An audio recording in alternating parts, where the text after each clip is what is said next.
Hello friends, welcome to my channel green house. और आज का हमारा पौधा है हिबिस्कस का प्लांट, गुड़हल का पौधा, गुड़हल का फूल। तो गर्मियाँ शुरू हो गई हैं, अप्रैल का महीना चल रहा है और इस समय गर्मियों में जो गुड़हल का पौधा है इस पे काफ़ी अच्छी फ्लावरिंग होती है। जैसे ही अप्रैल का महीना आता है तो गुड़हल में हमारे बहुत अच्छी फ्लावरिंग होने लग जाती है, क्योंकि जो गुड़हल है वो एक धूप का प्लांट है और स्पेशली गर्मियों में बहुत अच्छी फ्लावरिंग करता है। तो अप्रैल से इसका टाइम शुरू हो जाता है अच्छी फ्लावरिंग का। तो जैसा कि आप देख रहे हैं, मैंने अभी इसकी लोकेशन को बदल दिया है, यानी कि मेरे पास जितने भी गुड़हल के प्लांट थे, तकरीबन मेरे पास 19 से 20 गुड़हल के पौधे हैं, छोटे बड़े।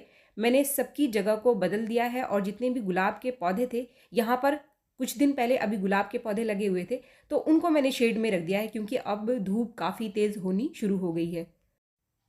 तो फ्रेंड्स, इस समय गर्मियों के टाइम आपको अपने गुड़हल के पौधे की केयर कैसे करनी है, इसके ऊपर आपको क्या क्या काम करना है और कौन सा फर्टिलाइज़र आपको इसे देना है, कौन सा फर्टिलाइज़र दे जिससे कि इसके अंदर खूब सारी कलियां बने और अच्छी फ्लावरिंग हो, तो इसी टॉपिक पर आज का ये हमारा वीडियो है। तो फ्रेंड्स, चलिए वीडियो को आगे बढ़ाते हुए सबसे पहले हम बात करेंगे गुड़हल के पौधे की जो वैरायटी है उसके बारे में। गुड़हल के पौधे की बहुत सारी वैरायटी है, बहुत सारे कलर है। मेरे पास तकरीबन 5 से 6 कलर हैं गुड़हल के इस समय। आगे जैसे ही इन सभी में फ्लावरिंग शुरू हो जाएगी तो उस पर भी मैं वीडियो आपके साथ ज़रूर शेयर करूंगी।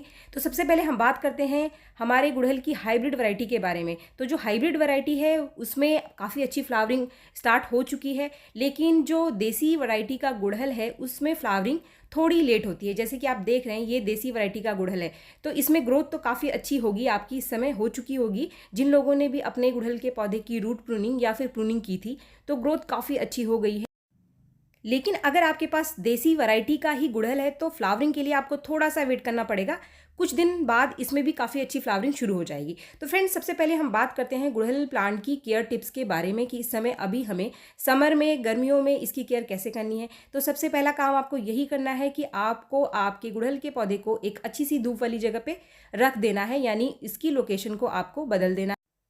अच्छी धूप मिलने पर ही आपका गुड़हल काफ़ी सारी कलियां बनाएगा और अच्छी अच्छी फ्लावरिंग इसके अंदर होगी। लेकिन अगर आपके एरिया में काफ़ी सारी धूप हो रही है, यानी दिन में टेम्परेचर बहुत ज़्यादा रहता है और शाम तक ये पौधा आपका मुरझाने लगता है, तो इसको फिर आप ऐसी जगह पे रखें जहाँ पर सुबह की 3-4 घंटे की और शाम की 3-4 घंटे की धूप इसको मिल जाए। फ्रेंड्स, ये कोई ज़रूरी नहीं है कि आप इसको 7-8 घंटे की धूप में ही रखेंगे तभी इसमें फ्लावरिंग होगी, लेकिन शर्त बस ये है कि आपके गुड़हल के पौधे को अच्छी धूप मिलनी चाहिए। अच्छी धूप मिलने पर ये जो हमारा पौधा है ये बीमारियों से भी कम ग्रसित होता है, यानी कि इसके ऊपर कीड़े और फंगस कम लगते हैं। इसके ऊपर कीड़े बहुत ज़्यादा लगते हैं, तो अगर आपका पौधा धूप में रखा है तो इसके ऊपर कीड़े कम से कम लगेंगे। तो फ्रेंड्स, दूसरा जो हमारा केयर टिप है वो है इसके पानी के बारे में, इसकी वाटरिंग के बारे में। पानी आपको गुड़हल के पौधे में धूप के टाइम, गर्मियों के टाइम अच्छा पानी देना है। आप देख सकते हैं कि इसमें मैंने कल सुबह 9 बजे के आसपास वाटरिंग करी थी और आज सुबह के 8:45 हो रहे हैं और अभी काफ़ी अच्छी खासी धूप आनी शुरू हो गई है। ये जो मिट्टी है आप देख रहे हैं पूरी तरीके से सूख गई है, यानी अभी अगर मैंने इसको पानी नहीं दिया तो ये पौधे को नुकसान करेगा। तो पानी आपको अपने गुड़हल के पौधे में रोज़ देना है। बस ध्यान सिर्फ इतना रखना है कि पानी आपका नीचे पॉट के छेद से निकलना चाहिए, पानी रुकना नहीं चाहिए। ज़रूरत पड़ने पर आप शाम के टाइम एक बार और पानी अपने गुड़हल के पौधे को दे सकते हैं। इसकी मिट्टी नीचे मॉइस्ट रहनी चाहिए, चाहे ऊपर मिट्टी आपकी ये सूखी हुई दिखाई दे रही है ये चलेगा, लेकिन नीचे तक मिट्टी सूखनी नहीं चाहिए। तो पानी आपको गुड़हल के पौधे में गर्मियों में भरपूर देना है, लेकिन मिट्टी को गीला नहीं रखना है, इस चीज़ का आपको ध्यान रखना है। इसके साथ ही पानी सुबह के टाइम जब भी आप देते हैं तो इसके ऊपर एक बार पानी का स्प्रे ज़रूर करें। पानी का स्प्रे करने से इसके ऊपर जो जमी हुई धूल मिट्टी है वो तो साफ़ होती ही है, तो पौधा भी आपका हेल्दी रहेगा। पौधा आपका चाहे कोई भी हो, चाहे गुलाब हो, चाहे कोई और पौधा हो या फिर गुड़हल हो, जब भी आप पानी का स्प्रे करते हैं तो पानी का स्प्रे इसके लिए बहुत ही अच्छा काम करता है, खासकर गर्मियों के टाइम। फ्रेंड्स, अब बात करते हैं हम टिप्स नंबर 3 की, जो कि है इसका पेस्ट। इसके ऊपर कीड़े बहुत सारे लगते हैं, वाइट फ्लीज, एफिड्स और मिलीबग काफ़ी सारे आकर लग जाते हैं, स्पेशली जो इसकी कलियां हैं इनके ऊपर आकर ये लग जाते हैं। इसके साथ इसके ऊपर थ्रिप्स भी लगते हैं, तो अगर थ्रिप्स लग गए हैं तो ये कलियों का रस चूस लेते हैं, पत्तियों का रस चूस लेते हैं, जिससे पत्तियां मुड़नी शुरू हो जाती है, सूखने लग जाती हैं और कलियां भी गिरने लग जाती हैं। इसका ट्रीटमेंट आपको कैसे करना है वो आगे मैं वीडियो में आपको बताऊंगी। लेकिन उससे पहले हम बात करेंगे टिप्स नंबर 4 की, जो है इसकी प्रूनिंग। तो गुड़हल के पौधे पर भी आप खराब होती हुई ब्रांचेस को, या जो कि स्टेम में सबसे नीचे लगी हुई हैं, काफ़ी छोटी छोटी ब्रांचेस हैं, उनको आप हटाते रहें। वो बेकार में आपके पौधे की एनर्जी लेती रहेंगी। इसके साथ ही अगर अभी तक आपने अपने गुड़हल के पौधे की प्रूनिंग नहीं करी है तो इसकी स्टेम प्रूनिंग आप ज़रूर कर लें। अब हम बात करते हैं टिप्स नंबर 5 की, जो कि है आपके गुड़हल के पौधे का फर्टिलाइज़र, जो एक बहुत ज़रूरी हिस्सा है।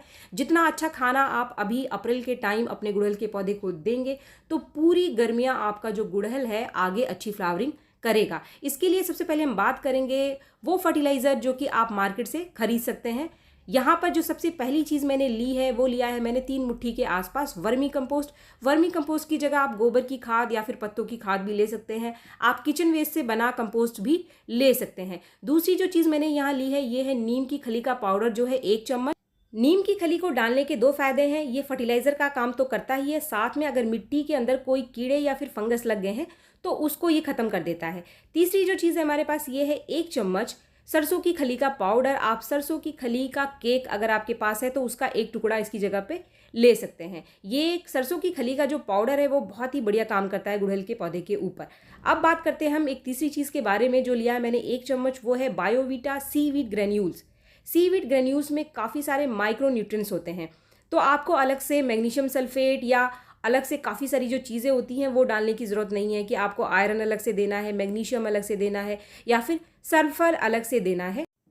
कोई भी माइक्रो न्यूट्रिएंट ग्रेन्यूल्स आप ले सकते हैं, सीवीड ग्रेन्यूल्स आप ले सकते हैं। सीवीड को आप लिक्विड फॉर्म में भी अपने पौधे में डाल सकते हैं। ये एक ऑर्गेनिक फर्टिलाइज़र है, तो अगर आप अपने पौधों में सिर्फ ऑर्गेनिक फर्टिलाइज़र डालना ही पसंद करते हैं तो आप सीवीड ग्रेन्यूल्स अपने पौधों में ज़रूर डालें। सीवीड ग्रेन्यूल भी मैंने एक 12 इंच के पॉट के लिए 1 चम्मच लिया है। और जो पांचवी चीज़ आपको यहाँ पे दिखाई दे रही है ये कुछ लाल सी सफ़ेद रंग की, ये है पोटाश, जो कि मैंने आधा चम्मच लिया है।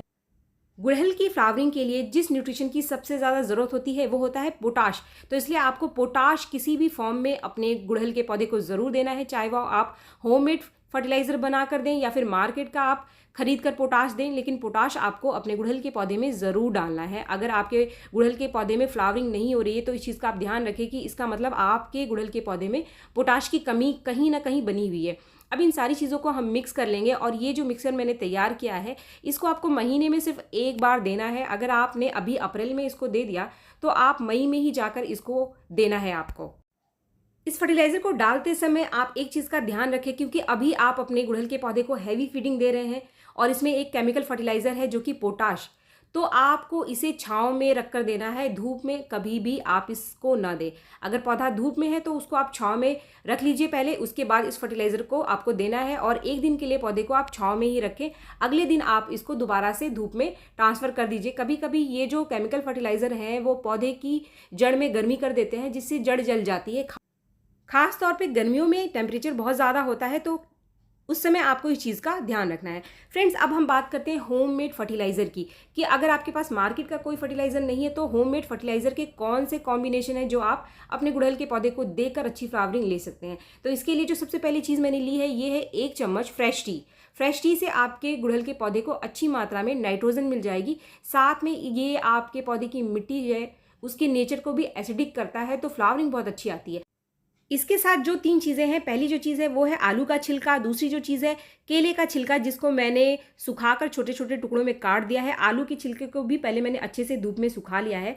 आप देख सकते हैं कि ये हाथ से तोड़ने पर टूट रहा है। और केले के छिलकों को भी पहले आपको धूप में सुखा लेना है। सुखाने के बाद आप इसके छोटे छोटे टुकड़े कर लीजिए। इसके साथ ही जो तीसरी चीज़ आपको दिखाई दे रही है ये है प्याज का छिलका। तो प्याज के छिलके को भी आप 1 आध दिन के लिए धूप में रख दीजिए ताकि वो बिल्कुल गीला ना रहे। प्याज का छिलका भी सुखाने के बाद ये हाथ से टूट रहा है, तो सुखाकर डालने का फ़ायदा ये है कि आपके पौधे में किसी भी तरीके का कोई फंगस नहीं लगेगा। इसलिए जब भी आप होममेड फर्टिलाइज़र इस तरीके से बनाते हैं, सीधे अपने पौधे में डालते हैं, तो उनको आप हल्का सा ज़रूर सुखाएं। इससे इनका जो मीठापन है वो ख़त्म हो जाता है, तो आपके पौधे में किसी भी तरीके की कोई कीड़े, फंगस या फिर चींटियाँ नहीं लगेंगी। फ्रेंड्स, जो प्याज का छिलका है, आलू का छिलका है और केले का छिलका है, इनमें बहुत अच्छी मात्रा में आपको पोटाश मिल जाएगा आपके पौधे के लिए। इसके साथ ही इसको नाइट्रोजन और फास्फोरस भी मिलेगा। कुछ ऐसे छोटे छोटे माइक्रो न्यूट्रिएंट्स हैं जैसे कि आयरन और मैग्नीशियम भी अच्छी मात्रा में आपके पौधे को मिल जाएंगे। फ्रेंड्स, आपने देखा कि जो हमने केमिकल फर्टिलाइज़र डाला उसको मैंने छांव में रखकर डाला है, लेकिन इसको आप सीधे धूप में रखकर डाल सकते हैं, क्योंकि इसको डालने से आपके पौधे की मिट्टी में किसी भी तरीके का कोई नुकसान नहीं होगा। यहाँ पर आपको बस एक चीज़ का ध्यान रखना है, जब भी कोई इस तरीके का रफ फर्टिलाइज़र, होममेड फर्टिलाइज़र अगर आप अपने पौधे की मिट्टी में डालते हैं तो उसको आप मिट्टी में थोड़ा नीचे डालें और उसको मिट्टी से अच्छे से ढकना आप बिल्कुल ना भूलें, क्योंकि जब ये मिट्टी से ढका होगा तभी ये डिकम्पोज होगा, और जब डिकम्पोज होगा तभी इसका न्यूट्रिशन आपके पौधे को मिलेगा। तो इसका रिजल्ट मिलने में तकरीबन आपको 15 से 20 दिन का टाइम लगेगा, उससे पहले आपको इसका रिजल्ट नहीं मिलेगा। और 20 दिन बाद इस फर्टिलाइज़र को आप दोबारा से अपने गुड़हल के पौधे में डाल सकते हैं। लेकिन अगर आप इन चीज़ों का लिक्विड फर्टिलाइज़र बनाकर अपने पौधे में डालते हैं तो इसको आप हर हफ्ते, हर 10 दिन में एक बार अपने पौधे को दे सकते हैं। फ्रेंड, जो प्याज के छिलके हैं वो वेट में हल्के होते हैं, तो ये ऊपर निकल कर आ रहे हैं, तो इसको ढकने के लिए मैं और एक्स्ट्रा मिट्टी इसके ऊपर डाल दूंगी। आप भी ऐसा कर सकते हैं, एक्स्ट्रा मिट्टी और इसके ऊपर डाल दीजिए। फ्रेंड्स, फर्टिलाइज़र देने के बाद अब टाइम है इसको अच्छे से वाटरिंग करने का। दोनों ही पॉट में जो आपने फर्टिलाइज़र दिया है उसको आप अच्छे से पानी दे दीजिए, ताकि जो भी खाद हम इसको देंगे इसको अच्छे से हमारे पौधे को मिल जाए। तो अब टाइम है आखिरी टिप का, जो कि पीछे मैंने आपको बताया था, वो इसका पेस्ट को कंट्रोल आपको कैसे करना है, इसके ऊपर लगने वाले कीड़ों को ठीक कैसे करना है। एक समस्या बहुत ज़्यादा देखने के लिए मिलती है, वो ये है कि इसकी कलियां गिरती हैं। इसकी कलियां इसलिए गिरती हैं क्योंकि कुछ कीड़े इसकी मिट्टी में ऐसे होते हैं जो कि इनकी कलियों में मिट्टी के रास्ते से ऊपर होकर कलियों में घर कर जाते हैं और कलियों को अंदर से खा लेते हैं। जब अंदर से कलियों को ये खा लेंगे तो आपकी जो कलियां हैं वो खिलने से पहले ही गिर जाएंगी। तो इसके लिए ज़रूरत होती है एक सिस्टेमिक इंसेक्टिसाइड की। सिस्टेमिक इंसेक्टिसाइड जो कि हम मिट्टी में इस्तेमाल करते हैं, और ये सिस्टम में जाकर, यानी पौधे में अंदर अंदर जाकर कीड़े जो अंदर लग गए हैं उनको ख़त्म करता है। और सिस्टेमिक इंसेक्टिसाइड के लिए जो सबसे बढ़िया एक इंसेक्टिसाइड है वो है कॉन्फिडर। कॉन्फिडर में इमिडाक्लोप्रिड होता है जो कि सिस्टम में पाए जाने वाले इंसेक्ट्स को ख़त्म करता है। इसमें आपको 1 ml कॉन्फिडर को 1 लीटर पानी में घोलकर सीधे इसकी मिट्टी में डालना है, या फिर इसका स्प्रे भी आप कर सकते हैं। इसके साथ कुछ ऐसे कीड़े जैसे कि मिलीबग, वाइट फ्लाइज, थ्रिप्स आकर हमारे पौधे पे लग जाते हैं। तो रूटीन में अगर आप कोई पेस्टिसाइड अपने गुड़हल के पौधे पे इस्तेमाल करना चाहते हैं तो इसके लिए नीम ऑयल बेस्ट है। आसानी से आपको किसी भी बीज की दुकान में मिल जाएगा, आप ऑनलाइन परचेज़ कर सकते हैं। मैंने ऑनलाइन ही लिया है। इसके अलावा अगर आप घरेलू ट्रीटमेंट करना चाहते हैं तो इसके लिए बेकिंग सोडा बेस्ट है। 1/4 चम्मच बेकिंग सोडा को 1 लीटर पानी में घोल कर भी आप उसका स्प्रे कर सकते हैं। बेकिंग सोडा यानी मीठा सोडा, खाने का सोडा, यह आपके घर के किचन में ही मिल जाएगा। अगर आपके पास घर में कोई भी चीज़ नहीं है जैसे कि नीम ऑयल या फिर बेकिंग सोडा, तो शैम्पू ज़रूर होगा। आपके पास कोई लिक्विड सोप ज़रूर होगा जैसे कि डिटॉल हैंड वॉश। तो कुछ ना करने से अच्छा है कोई भी लिक्विड सोप 2-4 बूंद आप 1 लीटर पानी में घोलकर किसी तेज़ धार वाली चीज़ से जो कीड़े जहाँ पर लग गए हैं उनके ऊपर स्प्रे कर दीजिए। तो काफ़ी हद तक, कम से कम 90% जो कीड़े हैं आपके पौधे से हट जाएंगे। फ्रेंड्स, अगर आप चाहते हैं कि आपके गुड़हल के पौधे पर कोई भी कीड़े ना लगे तो इसके लिए रूटीन में हमें किसी भी इंसेक्टिसाइड का स्प्रे करना होता है, जो कि आप हफ्ते में, 10 दिन में या फिर कम से कम 15 दिन में एक बार इसका स्प्रे ज़रूर करें। नीम की पत्तियों का पानी भी आप स्प्रे कर सकते हैं। यहाँ पर मैंने लिया है 2 ml नीम का तेल, और नीम के तेल को मैं 1 लीटर पानी में घोल रही हूँ। इसको घोलने का सही तरीका आपको पता होना चाहिए। नीम का तेल यानी तेल पानी में सीधे नहीं घुलता है, तो इसीलिए जब भी आप नीम के तेल का इस्तेमाल अपने पौधों के ऊपर करते हैं तो इसके साथ आप 2-3 बूंद किसी भी लिक्विड सोप का भी ज़रूर मिला लीजिए। जैसे कि मैं ये शैम्पू का 2-3 बूंद यहाँ पर मिला रही हूँ। तो अब जो हमने नीम ऑयल डाला है वो अच्छे से पानी में घुल जाएगा और इसकी पत्तियों पर रुकेगा। तो अब टाइम है इसका स्प्रे करने का। स्प्रे आप हमेशा तेज़ धार वाली किसी भी चीज़ से करें। जब आप तेज़ धार वाली चीज़ से करेंगे तो 90% जो पेस्ट है उसी समय ख़त्म हो जाएंगे। और अगर आपको लगता है कि अभी भी ये पेस्ट लगे हुए हैं तो दोबारा आप इनको रिपीट कर सकते हैं। अगले दिन फिर से आप इसका स्प्रे कर सकते हैं। नीम ऑयल या नीम का पानी या फिर बेकिंग सोडा किसी भी तरीके का कोई भी नुकसान आपके पौधे पर नहीं करेगा। लेकिन हमेशा ध्यान रखें, जब भी आपको कोई भी चीज़ बताई जाती है स्प्रे करने के लिए तो आप हमेशा क्वांटिटी पहले कम रखें, एकदम से क्वांटिटी आप ज़्यादा ना रखें। सेकंड चीज़, जब भी आप किसी पेस्टिसाइड का स्प्रे करते हैं तो आप शाम के टाइम करें या फिर सुबह एकदम अर्ली मॉर्निंग आप करें, जबकि धूप ना हो, धूप निकलने में 2-3 घंटा बचा हो, ताकि इसका रिजल्ट आपको अच्छा मिलेगा। ये जो पेस्टिसाइड हम इसके ऊपर छिड़केंगे ये काफ़ी देर तक इसके ऊपर टिका रहेगा, तो आपको रिजल्ट ज़्यादा अच्छा मिलेगा। धूप में कभी भी आप इसका स्प्रे ना करें, धूप में करने से ये पत्तियों को नुकसान कर सकता है या फिर इसका रिजल्ट भी आपको कम से कम मिलेगा। तो फ्रेंड्स, इन सारी जो चीज़ों का मैंने आपको बताया है, पूरी गर्मियाँ आप इनका ध्यान रखें, तो गर्मियों में कभी भी आपको अपने पौधे में फूलों की कमी नहीं मिलेगी और पूरी गर्मियाँ आपका गुड़हल फूलों से भरा रहेगा। तो वीडियो अगर आपको पसंद आया तो एक लाइक ज़रूर करें, और मेरे चैनल को आपने अब तक सब्सक्राइब नहीं किया है तो मेरे चैनल को सब्सक्राइब भी ज़रूर कर लें। मिलते हैं मेरे नेक्स्ट वीडियो में, तब तक के लिए थैंक यू।